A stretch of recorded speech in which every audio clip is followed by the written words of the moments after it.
Ready steady.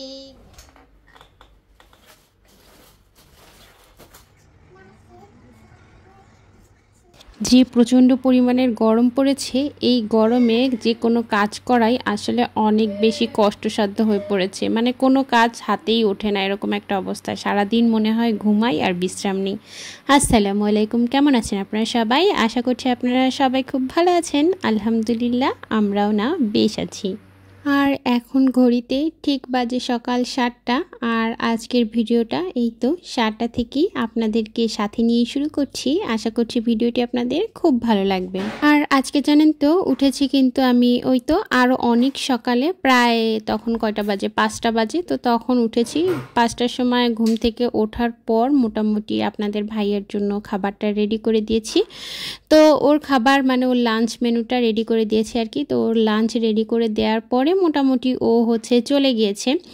আর এখন আমি এই তো রুমটা আর কি একটু গুছিয়ে নেব। তো এই যে বিছানাটা তুলে নিচ্ছি। তবে জানেন তো যেহেতু অনেক ভোরে উঠেছিলাম আর গতকাল রাতেও আমি তেমন কিছুই খাইনি, এ কারণে আমার আসলে প্রচণ্ড পরিমাণের ক্ষুধা লেগে গিয়েছিল। তো অত সকালে তো আসলে ভাতও খেতে ইচ্ছা করে না। তো চিন্তা করলাম একটু চা করে নিই। তো সকালের চা বিস্কুটটা কিন্তু খাওয়া হয়েই গিয়েছে। আর এরপর এই তো রুমের বিছানাটা তুলে নিয়েছি। আর মোটামুটি রুমের বিছানা তুলে ঘরটাও ঝাড়ু দিয়ে ফেলেছি। এরপরে এসেছি এই তো আমার বাগানটা একটু দেখতে। আর আপনাদেরকেও একটু দেখাচ্ছি। তো বললাম না উঠেছি অনেক ভোরে, এই তো দেখতেই পাচ্ছেন আমার কিন্তু গাছে পানি দেওয়া হয়ে গিয়েছে এর ভিতরই। তো এরপরে মোটামুটি আমি গাছে পানি যেহেতু দিয়ে দিয়েছিলাম, তারপরে আর কি আপনাদেরকে দেখালাম। তখন আর পানি দেওয়াটা আপনাদের সাথে শ্যুট করিনি। আমার প্রিয় আপু ভাইয়েরা, আপনাদেরকে একটা পুরনো কথা স্মরণ করিয়ে দিই। আপনারা যারা আমার ভিডিওটা দেখা শুরু করেছেন কিন্তু একটা লাইক দিতে ভুলে গিয়েছেন, আপনারা চাইলেই কিন্তু একটা লাইক দিয়ে আমার ভিডিওটা দেখতে পারেন। আর হ্যাঁ, ভিডিওর কোথায় কোন অংশ ভালো লেগেছে সেটাও কিন্তু কমেন্ট বক্সে কমেন্ট করে জানাতে পারেন। আমার প্রিয় আপু ভাইয়েরা অনেক সুন্দর সুন্দর কমেন্ট করে, আর সেগুলো দেখার পরে আমার মনটা অনেক বেশি ভালো হয়ে যায়। যে কোনো কাজেই আপনাকে যখন কেউ উৎসাহ দেবে তখন কিন্তু আসলে অনেক বেশি ভালো লাগে, আর সেই কাজটার প্রতিও অনেক বেশি আগ্রহ জন্মে যায়। এরপর মোটামুটি আমি রুমটা মুছেও ফেলেছি। তারপরে এই যে আমি এখন গোসল করে নিয়েছি। আর বললাম না এত গরম, দিনের ভিতরে মানে 2-3 বার গোসল করলেও মানে আর কি হয় না, এরকম একটা অবস্থা, ঘেমে একদম বিধিকিস্তি অবস্থা হয়ে যায়। সে যাই হোক, তারপরে এই তো সকাল সকালই আমি গোসল করে নিয়েছি। আর ওই দিক থেকে আমার আয়াত কিন্তু ঘুমাচ্ছে। তো চিন্তা করলাম যেহেতু আয়াত ঘুমাচ্ছে, এই ফাঁকে আমি গোসলটাও করে নিই। আর মোটামুটি গোসল করার পরে এই তো জামা কাপড় গুলানো এখন বাইরে মেলে দিচ্ছি। আজকে জানেন তো বেশ কিছু জামা কাপড় কিন্তু হাতে কেচেছি। কারণ দেখা যায় আমার কিছু কিছু জামা কাপড় শুধু আমার না, আমার আয়াতের জিসানেরও থাকে এরকম, যেগুলো আর কি বাইরে পরার, সেগুলো আমি আর কি হাতেই কেচে দিই, ওয়াশিং মেশিনে আর দেই না। এরপরে মোটামুটি আমি চলে এসেছি, এখন একটু কেক বানাবো। এর ভিতরে কিন্তু আমার আয়াত উঠে গিয়েছে। আর এরপর কি হয়েছে বলেন তো, এই তো আমি তো সকাল সকালই কেক বানাতে বসেছি।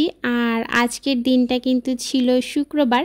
তো এই কেকটা মূলত আমি বানাচ্ছিলাম যে বোনের বাসায়, কালকে শনিবার যেহেতু যাব, তো ওর বাসায় আর কি নিয়ে যাব কেকটা, এই উদ্দেশ্য করেই মূলত বানাচ্ছিলাম। কিন্তু বলে না, ভাগ্যে যদি না থাকে তাহলে আসলে কিছুই হয় না। তো চেয়েছিলাম আর কি বোনের বাসায় বোনের জন্য নিয়ে যাব, কিন্তু আসলে শনিবার দিন কারা করে আর বোনের বাসায় যাওয়া হয়নি। আর এ কারণেই আর বোনের বাসায়ও কেকটা নিয়ে যেতে পারিনি। তো আমার বাসার লোকজন তো কেক খাওয়ার জন্য একদম প্রস্তুত। তো আমার জিসান তারপর আপনাদের ভাইয়াই আর কি অবশেষে কেকটা শেষ করে ফেলেছে। কারণ এই কেকটা আর কি আপনাদের ভাইয়া আসার পরে ওকে এক পিস দিয়েছিলাম, মানে ও বলতেছিল যে ওর ক্ষুধা লাগছে। তো ওকে দেওয়ার পরে হয়েছে কি বলেন তো, আমি আবার বলতেছিলাম যে কেক তো তোমরাই খেয়ে শেষ করে দেবা, বোনের জন্য বানিয়েছি, তো ওকে কি দেব। তো তখন আবার আপনাদের ভাই বলতেছিল যে তাহলে দিলা কেন। তা আমি আবার বললাম যে তোমার না খিদা লাগছে বললা, এই কারণেই দিলাম আর কি। তো সে যাই হোক, এই নিয়ে আর কি আমরা একটু হাসাহাসি করেছি। এদিক থেকে এখন দুপুরে রান্না বান্না করছি। আর এই তো আমার আয়াত কি করছে সেটা তো আপনারা দেখতেই পাচ্ছেন। ওই যে মাঝে মাঝে যখন এরকম আমার রান্না করার সময় ও শান্ত থাকে তখন আমার বেশ ভালো লাগে। তো এই তো ও হচ্ছে এই গাড়িটার উপর উঠেই আর কি গাড়ি চালাচ্ছিল, তারপরে মাঝপথে যেয়ে হঠাৎ করেই পড়ে গেল। আর তারপর তো তার কান্না কে দেখে সেটা আর ভিডিও করতে পারিনি, যেহেতু কান্না শুরু করে দিয়েছিল। তো ওকে যেই আমি ধরেছিলাম আর কি, এ কারণে আর ভিডিও করে আপনাদেরকে দেখাতে পারিনি। তবে কোনো একটা দিন হয়তো বা এরকম ভিডিওটা করে আপনাদের সাথে শেয়ার করব যে একটু পড়ে গেলেই তার কি কান্না, মানে সে অনেক বেশি অভিমানী হয়ে যায়, কেন সে পড়ে গেল, তাকে কেন ধরা হলো না, এরকম একটা অবস্থা। এদিক থেকে দুপুরে রান্নাবান্না আমার প্রায় শেষই হয়ে গেছে। এই তো একটা পদ করে নিয়েছি। ওদিক থেকে ওই যে গুলশা মাছ এনেছিল আপনাদের ভাইয়া, তো সেই গুলশা মাছটাই আমি হচ্ছে একটু ভুনা করে নিয়েছি। আর এদিক থেকে আর কিছুটা মাছ ছিল, তো সেইটা দিয়ে আমি হচ্ছে আপনাদের ভাইয়া গতদিন পুঁইশাক এনেছিল, তবে মাঝে একদিন আমি পুঁইশাকটা রান্না করেছিলাম। তো তখন সে বলেছিল যে পুঁইশাকটা আর কি সে এই তো গুলশা মাছ দিয়ে খাবে, কিন্তু তখন আর তার জন্য আমি সেটা করিনি, মানে আমি অন্য একটা পদ রান্না করে ফেলেছিলাম, পুঁইশাক দিয়ে চিংড়ি মাছ রান্না করেছিলাম। তো আজকে চিন্তা করলাম যে সে যেহেতু এটা খেতে চেয়েছে তো তার মনটাও তো একটু রাখতে হয়, তাই না? তো এই কারণেই তার মন মতোই আজকে হচ্ছে রান্না বান্না করছি। তো এই তো পুঁইশাক আর আলু আমি সুন্দর করে কেটে ধুয়ে পরিষ্কার করে নিয়েছিলাম আগেই। তারপরে এই তো মাছটা কষানো হয়ে যাওয়ার পরে তার ভিতরে দিয়ে দিলাম। এখন মোটামুটি আমার সব রান্নাই কমপ্লিট। ওই তো ওই দুইটা পদই করেছিলাম। আর এদিক থেকে ওই যে তখন দেখিয়েছিলাম যে কেকটা, তো কেকটা আমি ঠান্ডা হওয়ার জন্যই রেখে দিয়েছিলাম।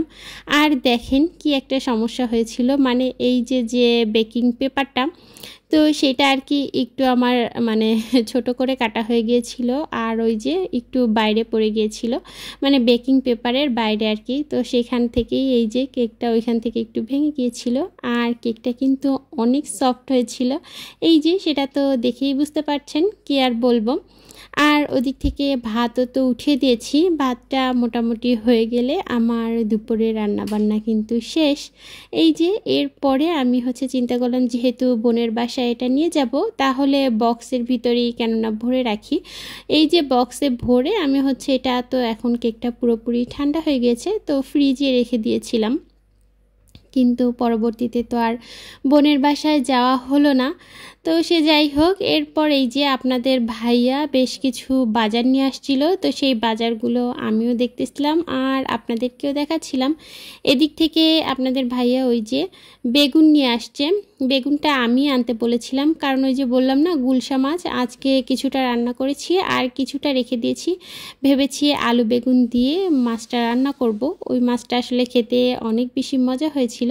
এদিক থেকে ডাঁটা শাক নিয়ে এসেছিল আর কলমি শাক নিয়ে এসেছিল। তো যখন বাজারে গিয়েছিল আমাকে আপনাদের ভাইয়া ফোন দিয়েছিল, তো ফোন দেওয়ার পর জিজ্ঞেস করতেছিল যে আর কি পাট শাক উঠছে, পাট শাক আনবো কিনা। তো আমি বললাম যে না থাক, আজকে আর পাট শাক আনার দরকার নেই, যেহেতু এই দুইটা শাক অলরেডি তখন সে কিনে ফেলছে, তো এতগুলা শাক ফ্রিজে থাকলে দেখা যাবে নষ্ট হবে। এই কারণে আমি বললাম যে না থাক, আজকে আর পাট শাক আনতে হবে না।